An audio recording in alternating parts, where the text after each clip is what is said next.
Hello, brothers and sisters. Welcome to my channel, Biblia ang Sasagot. Tara, samahan niyo ako at tayo makinig ng kwentong biblikal at lahat ng iyong mga katanungan ay sasagutin ng Biblia. Babasahin po ni ang Biblia ng kapatid na nating si Brother Eli Serrano at si Daniel Rason dito sa Members Church God International.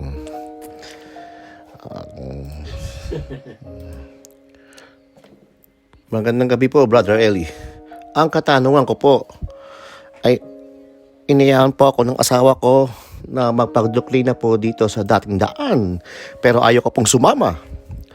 Tapos po, kagabi, sumama din po ako kagabi.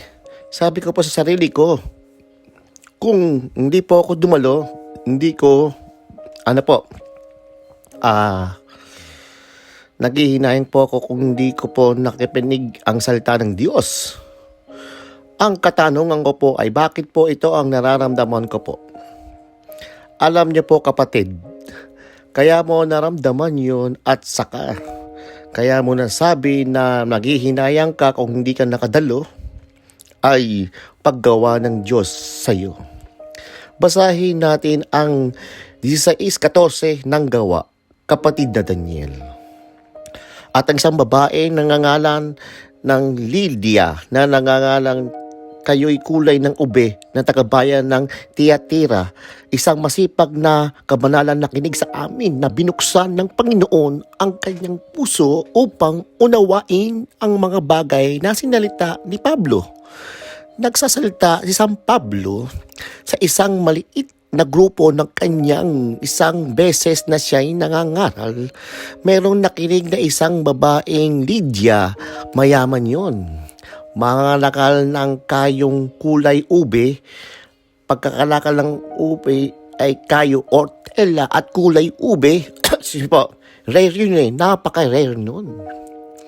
Hindi basta lahat ng tao pwedeng mangalakal nung malibang na lang ang malaki ang kapital mo. Itong si Lydia na to ay isang mayamang negosyante na kinig kay Pablo sa Tiatira. At ang sabi ng Biblia, binuksan ng Panginoon ang kanyang puso upang unawain ang mga bagay na sinalita ni Pablo. Kaya masasabi mo kapatid na kung hindi ka pumunta, maaari kang maghihinayang ka.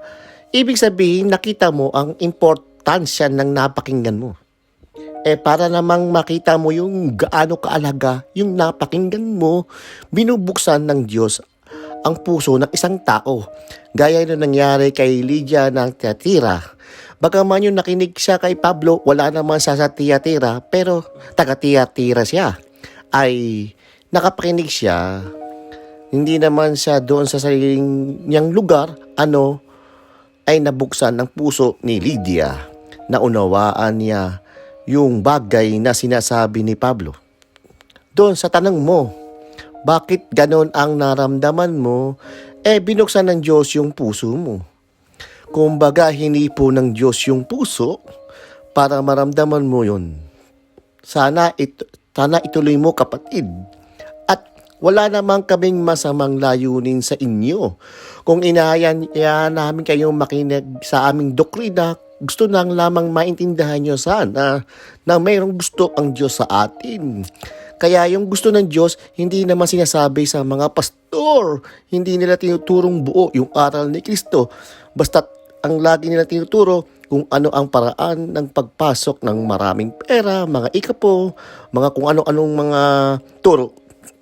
Pero dito sa ating ang pangunahing itinuturo dito ay maintindihan natin yung aral ng Diyos. Meron din tayong pera sa iglesia. Pero hindi ako ng number one sa amin. Ang pera kailangan natin dahil binabayad sa radyo, sa telebisyon, ipinanggagawa natin ng kabutihan sa kapwa. Meron tayong mga ampunan, meron tayong mga libreng klinika, mga ospital, libreng eskwela, mga elementarya hanggang kolehiyo. Diyan ginagamit ang pera ng iglesia. Pero ang pangunahin dito ay yung maintindihan ng tao yung aral ng Diyos kung paano tayo magiging dapat sa Diyos. Kaya inaanyahan namin kayo, kapatid, na sana ituloy mo. Ang isang beses pa lang yun eh. Tingnan mo sa pangalawang gabi mo, maririnig ka ulit. Bubuksan ng Diyos ang iyong isip mo at yung puso mo. Habang tumatagal, makikita mo na hindi mo pala ito narinig sa buong buhay mo.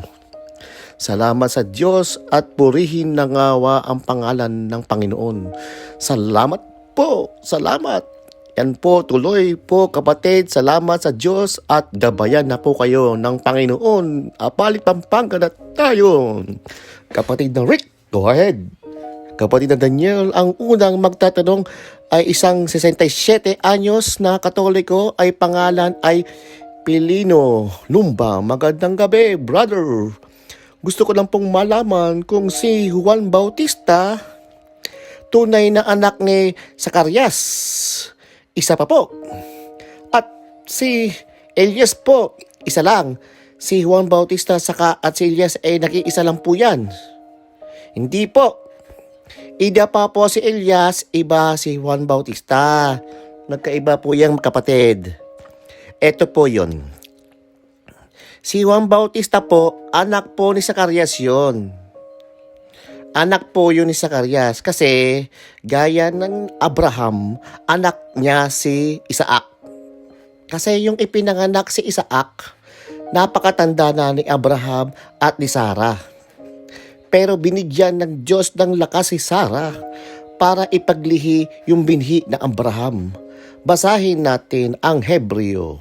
Ganito po ang mababasa doon sa Kapitulo 11. Ito po ang nakasulat doon sa Hebreo. 11:11. Sa pananampalataya ni Sarah rin ay tumanggap ng lakas upang ipaglihi ang binhi ng lipas na ang kanyang gulang. Palibhas ay inari niyang tapat ang nangako. Kaya naman sumibol ang isa sa isa na natila patay na ang kasing dami ng mga bituin sa langit sa karamihan. At hindi mabilang na gaya ng mga buhangin na sa tabi ng dagat. Ayon, maliwanag po kapatid yun, no? Sabi ng Biblia, isang pananampalataya because of faith. Dahil sa pagkakaroon ng pananampalataya sa Diyos, si Sarah ay tumanggap ng lakas upang ipaglihi ang binhi nang lipas na ang kanyang gulang. Palibhas ay inari niyang tapat ng nangako. Kaya naman sumibol sa kanya na tila patay na ang napakaraming parang kasing dami ng bituin sa langit at buhangin sa tabi ng dagat. Ibig sabihin, anak taga ni Abraham, si Isaac, kahit na matanda na sila pareho ni Sarah. Ganon din naman ang pangyayari kay Zacarias. Basahin po natin ang kasaysayan sa aklat ni Lucas, Kapitulo 1. Ganito ang sinasabi ng anghel kay Zacarias. Sa 1:7 ng Lucas, at wala silang anak, sapagkat bangod sa Elizabeth at kapwa ay pataw ng maraming taon. At nangyari nga, ang mga samantalang ginaganap niyang saserdote sa harapan ng Diyos ayon sa kapanahunan ng kanyang pulutong alisunod sa kaugalian ng katungkuling saderdote ay maging palad niyang pumasok templo, Pangulo ng Panginoon, sunod ng kamangyan. At ang buong karamihan ng mga tao ay nagsipisilangin sa labas ng oras ng kamangyan. At nagpakita sa kanya ang isang anghel ng Panginoon na nakatayo sa dakong kanan ng dambana ng kamangyan. At nagulubihanan si Zacarias. Pagkakita niya sa kanya, ang dinatnan siya ng takot. Tapos sinabi sa kanya ng anghel, "Huwag kang matakot, Zacarias, kapagkat dininig ang daing mo at ang asawang mong si Elizabeth ay manganganak sa iyo ng isang anak na lalaki at tatawagin mong Juan ang kanyang pangalan." Ilan po yung sabi ng isang anghel na sinabi sa kanya ng anghel, "Huwag kang matakot, Zacarias, sapagkat dinig ng daig mo." Dumadaing kasi si Zacarias sa mga magkaanak siya. Alam mo kung bakit? Kasi Zacarias, napili po siya ng isa doon sa mga kasiwa sa kamangyan, pagsusunog ng kamangyan sa templo. Malaking karangalan po sa isang tao yung masama ka ron. Dahil di lahat nakakapasok sa templo para magsunog ng kamangyan sa panahon na iyon. Pulo-pulutong po silang namimili at tuwing 15 araw nagpapalit yun. 15 araw nagpapalit, kalahating buwan pinapalitan yung nangangasiwa doon sa pagsusunog ng kamangyan. Ngayon, nasa pulutong ni Abias nung panahon na nakatoka, nagpakita sa kanya ang Diyos at ang sinabi sa kanya, huwag kang matakot, Zacarias, dininig ang daing mo. May daing sa Diyos na magkaanak siya kasi. Saserdote, dapat magkaanak eh. Dahil para merong kapalit siya sa tungkulin. Wala nga siyang anak dahil baog si Elizabeth. Pero sabi ng anghel, dininig ng Diyos ang daing mo. Ang asawa pong si Elizabeth ay manganganak sa iyo ng isang lalaki. O kita mo, anak siya talaga ni Zacarias. Ang ipanganganak ni Elizabeth, manganganak sa iyo.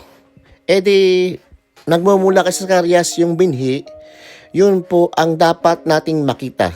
Ngayon, sino ang ipanganganak niya? Tuloy natin sa 15. Sapagkat siya'y magiging dakila sa paningin ng Panginoon. At siya'y hindi iinom ng alak o hindi matapang na iinumin. At siya'y mapupuspos ng Espiritu Santo mula sa tiyan ng kanyang ina. Tuloy-tuloy sa 16. At marami sa mga anak ni Israel ay pagbabalaking loob niya sa Panginoon na kanilang Diyos. Tuloy. At siya'y lalakad sa unahan ng kanyang mukha na may espiritu at kapangyarihan ni Elias. Kaya hindi po siya si Elias. Si Juan Bautista po ang sabi, siya'y lalakad sa unahan niya na may espiritu at kapangyarihan ni Elias. So, yung pong si Juan Bautista iba kay Elias. Sasamahan lang siya ng espiritu ni Elias. Gaya rin po ni Eliseo. Yung natatandaan nyo, yung kasaysayan, kung binasa ninyo, si Eliseo po ang unang-unang kasama ni Propeta Elias. Nung si Elias ay kukuhanin na ng Diyos, ang hiling ni Eliseo, kung pwede, yung espiritu ni Elias sumakanya. Nangyari naman po yung balabal ni Elias ay masalo ni Eliseo, sumakanya yung kapangyarihan at ang espiritu ni Elias. Si Eliseo ang unang tao na siya namahan ng espiritu ni Elias. Ngayon yung panahon naman na mga ipinanganak si Juan Bautista, sabi ng banal na kasulatan, lalakad siya sa unahan niya na may espiritu at kapangyarihan ni Elias. So, hindi po siya si Elias. Sinamahan lang siya ng espiritu ni Elias. Sana naunawaan ninyo. Salamat po, Brother Eli. Unang lang po, welcome po kapatid. Makinig ka ng doktrina. 67 kaya na. Pareho na tayong kumbaga, sa araw, malapit ng lumubog. Salamat sa Diyos, malakas ka pa ngayon, kapatid. Baka bibilang lang tayo ng mga 3 o 4 na taon, hihina ka na rin. Nasa Biblia kasi yun eh. Basahin natin yung awit 90, versikulo 10. Ang mga kaarawan, ang aming mga taon ay 70 taon. At kung sa dahil sa kalakasan ay umaabot ng 80 taon. Yan ay edad ng karaniwang tao na 70 taon o dahil sa kalakasan umaabot ng 80 taon. Sabi, 67 ka na, kapatid. Makinig ka ng doktrina. Parang awa mo na sa sarili mo dahil mamatay tayo na mayroong kasiguraduhan kung saan tayo pupunta.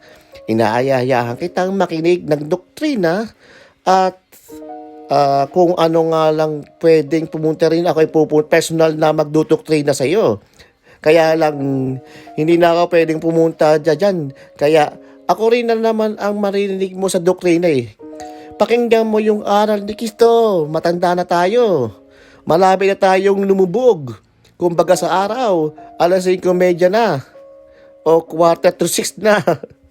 Sandali na lang, ilulubog na ang kapatid. meron ka ng palatandaan na ikaw ay malapit ng lumubog kagaya ko. Ay marami kang puting buhok. Wala ka rin ngipin mo sa kagaya ko. Ay nako, pagka nararamdaman mong pahinang-pahina na ang dapat bago sana ganon, maghanap na tayo ng kaligtasan. Sana makinig ka ng doktrina, kapatid. Salamat po. Salamat po, kapatid na Pilipino. Balikan po natin ang Cambodia at tingnan natin kung sino po ang magtatanong doon sa Cambodia. Please. Salamat po, kapatid na Daniel. At magsusunod po magtatanong po dito sa Cambodia at si kapatid na Jenky Barako, isa pong Christian. Sige po, kapatid, magandang gabi po sa inyong lahat. Lalo na po sa tagapakinig ng programang ito. Ay ito po ang katanungan ko. Ano ba ang pinagkaiba ng dating daan at ng mga religion? Alam mo mga kapatid, napakalawak ng tanong mo. Baka hindi ko matapos, no? Kasi marami tayong pagkakaiba. Kagaya ng halimbawa, sa'yo sabi mo, sa Biblia, kasi pag sinabi mo, yun, ang pagkakaiba na hindi kami gumagamit ng mga termino na wala sa Biblia. We always reject the idea which is not from the Bible. Hindi kami naniniwala sa purgatorio dahil wala namang purgatorio sa Biblia. Pahanap mo nga sa computer kung may salitang purgatorio sa Biblia. Opoy, sa pong dating Biblia, Genesis hanggang Apokalipsis. Ito agad ang resulta. Ayon po sa computer, searching for purgatory in the Bible version ang dating Biblia. Book Genesis hanggang Apokalipsis. Result, no words or praise found. Yeah, purgatorio. Sa amin mo sa King James. Opo, sa King James naman po ating ihanap ang salitang purgatory. Kung meron po ba kayang English version po yang na Biblia, ito po ang sabi ng computer, searching for the purgatory in the Bible version, King James version, Book Genesis to the Revelation, result, no words or praise found. Yung purgatorio, wala rin sa Biblia yun eh. Napansin din yan Jose Rizal, our national hero. Kung nagbabasa ka ng Noli Me Tangere ni Rizal, yung unexpurgated no limitang, yung hinirensor, yung hine-edit ng original na sulat kamay ni Rizal na Noli Me Tangere. Doon kasi akong photocopy yun eh. Yung mismong sulat kamay ni Rizal. Meron akong kopya yun. Kasi pinroduce yan. May photocopy yan eh. At nandun pa nga yung sa Port Santiago doon sa Intramuros. Nagkopya niyan. At nakikita mo yung mismong sulat kamay ni Rizal. At yung kanyang front cover ng libro.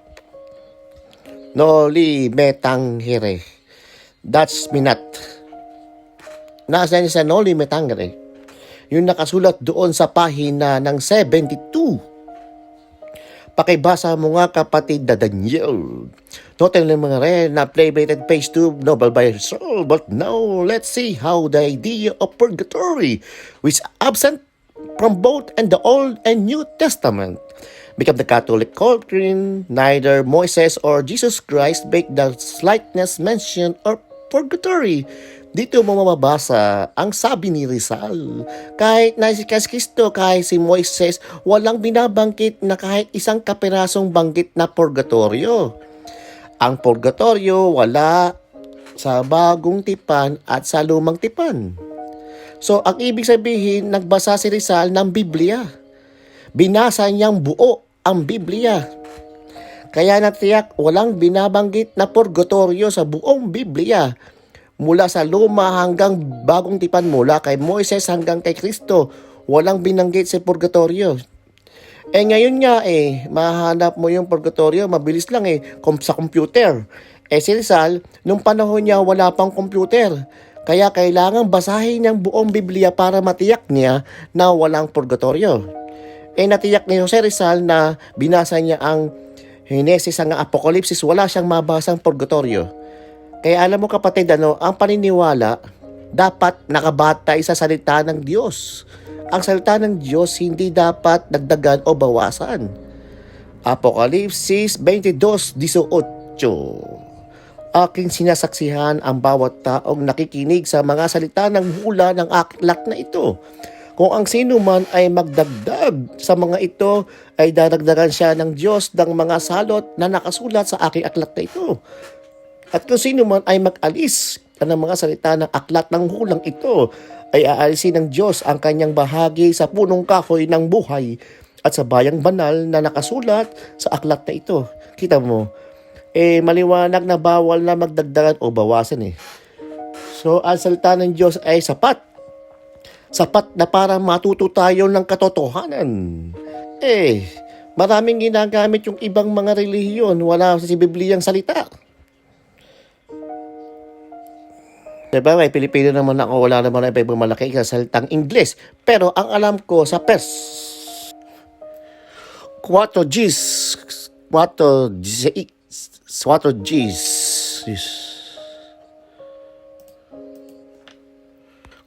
Gs ng unang Timoteo, kapatid na Daniel. Sapagkat dahil dito ay nagsisipagan kami ay nagpagpasikap, sapagkat may pag-asa kami ng Diyos na buhay na siyang tagapagligtas sa lahat ng mga tao, lalong-lalo na sa mga nagsisimpalataya. Pakibasa mo sa English na kapatid na Daniel. For therefore we both labor and suffer reproach for the trust we living God. God is the Savior of all men, especially who the Savior believe, who is the Savior of all men. He is the Savior of all men. Siya ang nakapagligtas ng lahat. Kaya alam mo kapatid, He is the Lord of all. Is only, diba? Marami kayong, yun ang pagkakaiba natin kapatid. Hindi kami nag-entertain ng thoughts, ng paniniwala na wala sa Biblia, na hindi nakasulat sa Biblia. Bawal kasi yun sa 4:6 ng unang Korinto. Ang mga bagay na ito ay mga kapatid ay inanyo ko sa halimbawa sa aking sarili at kay Apolos dahil sa inyo, upang sa amin ay magtuto kayo na huwag hihigit sa mga bagay na nangasusulat. Matuto kayo na huwag magsihigit sa bagay na nangasusulat. Para bang pinapalagay na natin na mas marunong pa tayo sa Diyos, dagdadagdagan natin yung mga salita? O kaya babawasan natin? Ganun ba tayo? Basahin nga natin ang 26:2 ni Jeremias. Ganito ang sabi ng Panginoon: Tumayo ka sa loob ng bahay ng Panginoon at salitain mo ang lahat ng mga ng bayan ng Huda na siksik roon upang magsisamba sa bahay ng Panginoon. Ang lahat na nagsalita ng inutos ko sa inyo upang salitain sa kanila. Huwag kang magbawas ng kahit isang salita. Ayon, huwag kang magbawas ng isa ng salita. Bawal yon kahit isa. Huwag mong babawasan yung salita ng Diyos. Bawal bawasan kahit isa. Pwede ba naman dagdagan ng PES? Basahin natin ang 36. Huwag kang magdagdag ng kanyang mga salita. Baka kanya'y suwayin ka at masundan kang sinungaling. Yon. Huwag kang magdadagdag din. Huwag kang magbabawas, huwag kang magdadagdag. Sinabi sa Apokalipsis, ang magbawas aalisin sa kanyang bahagi sa punong kahoy ng buhay at sa bayang banal. Ang magdagdag, dadagdagan ng mga salot, ang mga nakasulat sa aklat na ito, sabi ng kasulatan. So, bawal tayo magdagdag, magbawas na kahit isa. So, anong ibig sabihin? Matuto tayong nakasulat, huwag hihigit sa mga bagay na nakasusulat. Huwag tututong ng higit sa mga nakasulat. Kaya hindi kami naniniwala sa mga kung ano-ano pang mga inventong salita. Wala sa Bible yun. Yun din ang dahilan kung kami iba sa lahat ng mga relihiyon. Ang lahat ng mga pinaniniwalaan, sinasabi, ginagawa ay nakabatay sa salita ng Diyos. Yun po ang aming masasabi na kapatid. Kasi kung sasabihin ko sa iyo ang lahat ng pagkakaiba, Ay bawa, sa Katoliko binyag may bayad, sa amin walang bayad. Ang binyag. Sa kasal ay Katoliko may bayad, sa amin walang bayad. Oh. Ibang iglesia, kahit sino, kinakasal. Kahit hindi namin kinakasal. Kapag, halimbawa, isang mag-aasawa hindi naman nakahanda, magdudusa siya na kung ikaw ang babae, ang mapapangasawa mo'y hindi nakahanda, hindi wala mo kayong titirahan, isasaksak sa biyanan mo, kawawa ka naman. Makikisama ka sa, ikaw halimbawa, alagawin kapatid mo, 16 ang iyong hipag mo'y bayaw na pakikisamahan, tapos meron pang mga asawa yon, 32 na yon. Tapos kung meron pang mga pamangkin yun, may mga pinsan mo, napakarami mo ng pakigsamahan, sasaksakan mo dun sa bahay ng biyanan mo, hindi mo naman sa kilala, mahihirapan kang makisama. Kaya sabi ni Kristo, kung ang isang lalaki mag-aasawa, iiwan ang kanyang ama't ina, makikisama sa kanyang asawa, dan dalawa ay magiging isang laman. Hindi na silang dalawa, kundi isang laman, at pinagsasama ng Diyos nang huwag paghihiwalayin ang tao. Kaya, yung pag-aasawa ay pakikisama yon sa asawa, hindi pakikisama sa biyanan. Ang pinagsasama ng Diyos ay sino ang pinagsama? Iiwan yung lalaki ang tatay at nanay, makikisama sa kanyang asawa, ang pinagsama ay yung mag-asawa, kaya iniwan yung tatay at nanay. Yun ang nasa Biblia. Kung mag-aasawa ka, isasaksak mo lang sa tatay mo, sa nanay mo.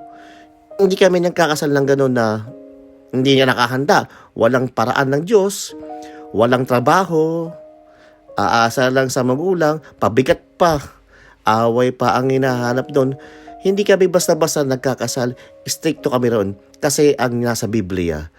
Ang ibig sabihin sa iyo, kapatid, ang pinakaunang bagay na ipinagkakaiba namin sa lahat ng relihiyon ay naka-stick kami sa Biblia.